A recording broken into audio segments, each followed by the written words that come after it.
whatever reason. And some people hate to see good. Let's just be clear. Some people hate to see good things happening to people who they don't believe are deserving. That's true. And the words are there, so you get them. Right now, those crisis pregnancy centers that are there to fool people who are looking for pregnancy termination help outnumber true abortion clinics by 3 to 1. We need to shut them down here in Massachusetts, and we need to shut them down all around the country. You should not be able to torture a pregnant person like that. Wow. Let's pause right here, guys, and let's ask some questions. Do you guys believe these pregnancy centers should be shut down? Absolutely not. Okay. Why and why not? Go ahead. You can speak your mind.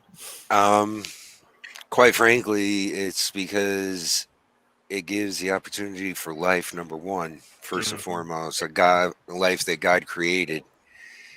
And number two, it shows women that there's an alternative to abortion, that they don't have to do that to themselves, not just physically and to the baby, but mentally as well. Because I know abortion can be mentally taxing on a woman. Sure. I've had a friend who his wife got pregnant and they were forced to terminate the pregnancy. Wow. Because her life was in danger. And to this day, they're very sensitive about talking about it. That is a good point. Good point. Any other comment? Anyone else? Good question is, what are some of the purposes of these pregnancy centers? You already highlighted one. What other purpose do they serve in the community? That's exactly what I'm like. What is that? That's my question, because I honestly just don't know. So they do a lot more. I know they do a lot, but like what? Go ahead. Tell me. Talk to me. Do you know about them?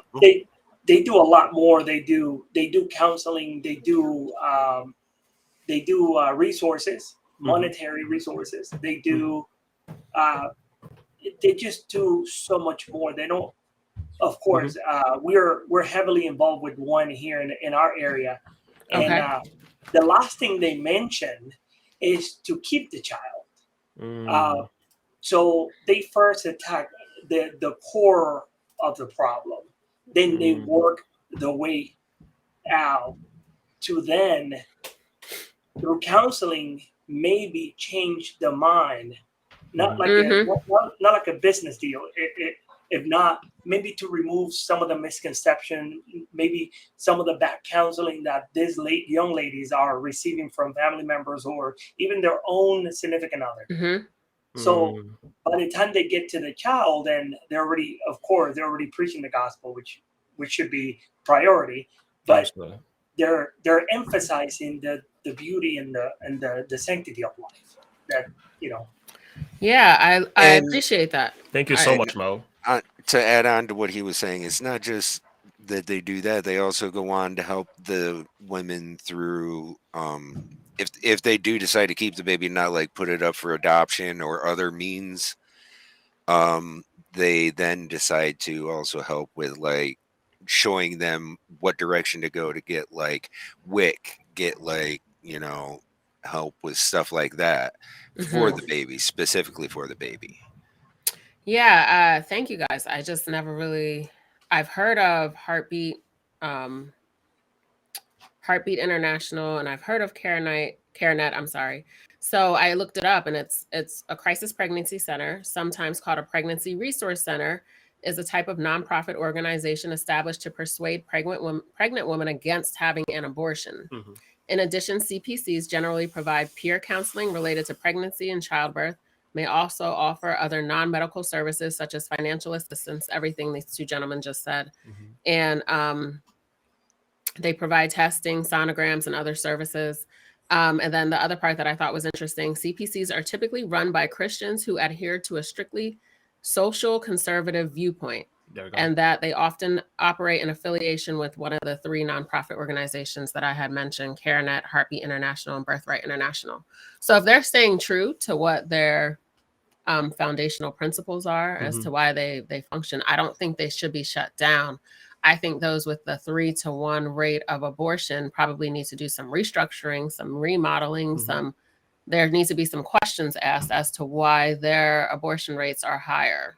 Yeah. And then, because I'll tell you what, when I got my abortion, I think if I had some real counseling, some real support, some real people who genuinely cared, I think there could have been a different outcome. You don't really get counseling when you go to a true abortion clinic. I mean, you get sat in a room with a video and you don't even want to pay attention to the video. So it's not really like, there's something about that one-on-one communication that makes all the difference. Absolutely. Now, there's something that I think Elizabeth Warren in her video missaid, and that's the 3-to-1 statistic. Okay. What I think is Des being maybe may not be fully understanding what she's talking about, is their success rate is 3-to-1. They have these clinics that she's talking about succeed 3 times more than the abortion clinics. Wow. So it sounds like they're trying to make a good thing bad. Yes. Very That's much what, so. like they're Exactly. flipping the, yeah. Very Wow. true. And we know that this is just a political run. These individuals have no, they don't want to preserve life. They just want to run, be famous, be powerful. And honestly, the saddest part is they're running with ignorance, and they're just sweeping a whole bunch of people with them. And instead of people reading and getting educated for themselves, and try to weigh the truth with the lies. That's right. Yeah. Very well said. And I just want to tell you, thank you so much for sharing that story. I haven't heard it before. So very, very courageous of you sharing with the public that you had abortion. Thank you so much. Oh, it came across my screens 2 days ago, and I said, this got to be part of the live stream. One of the things that she said here that is very, very insightful. I want to say insightful, but I'm going to say disturbing instead. She said these pregnancy centers are butchering children.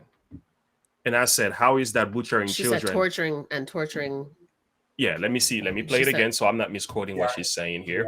Let me make sure I play it again so that we hear carefully from her mouth what she says. Shut them down all around the country. It's very low. You should not be able to torture a pregnant person like that.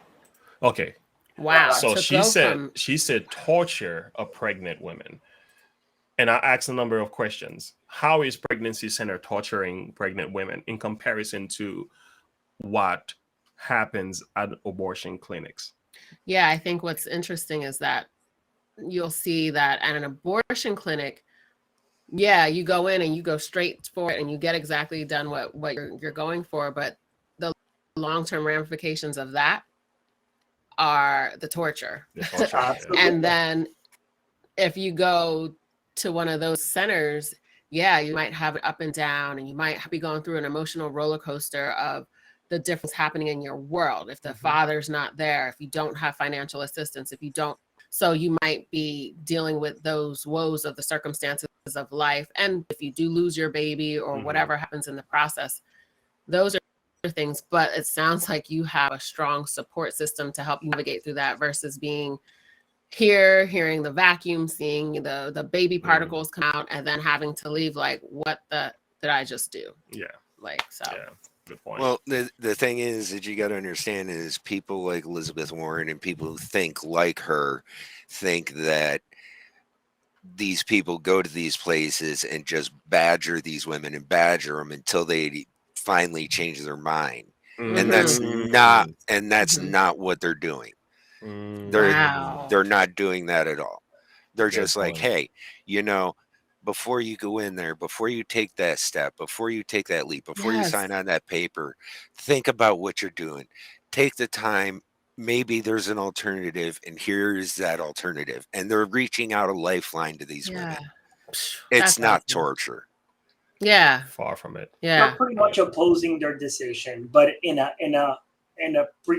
with the goal of preserving the life, not because you're evil. That doesn't make any sense. You see? Yeah. And it's this what do they call it's like a reverse psychology that they're trying to do.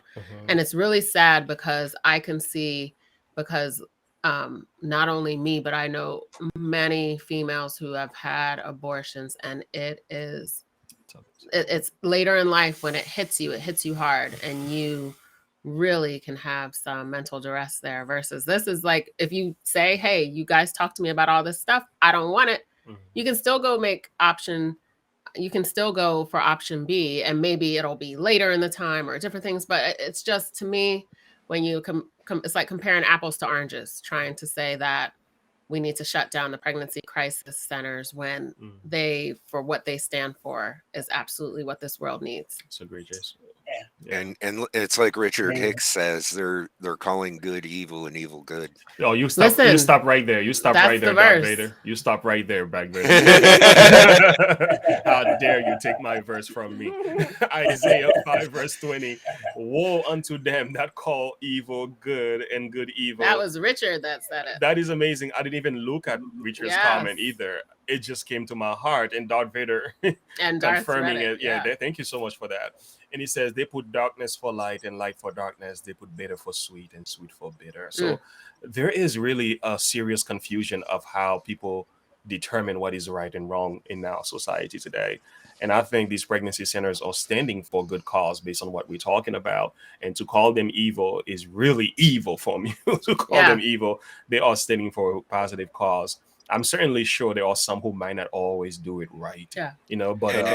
But to condemn all of them as a result is like condemning all police just because of one bad cop. We shouldn't be doing that either. Exactly. And even going off that verse, you can hear the bitterness and just seething anger she has for these places and the people that work in them. That is true. Yeah. That is so true. It's like, what is your agenda really behind this? Like, why are you so angry? Like, what's your story? Because she sounded like she has some sort of emotional attachment to this for whatever reason. And some people hate to see good. Let's just be clear. Some people hate to see good things happening to people who they don't believe are deserving. That's true.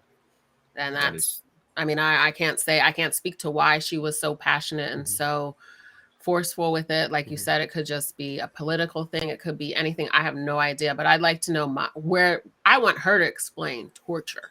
Yeah, from her like words. I don't want to try to figure it out. I want you to tell me, Miss Elizabeth, tell me all about the torture. This 28-second clip isn't saying enough. No, and sadly, the bad part is you'll never get a straight answer to that from her. Nope. Absolutely. I can imagine. Yeah. They are calling good evil and evil good. Thank you so much for the comments, guys.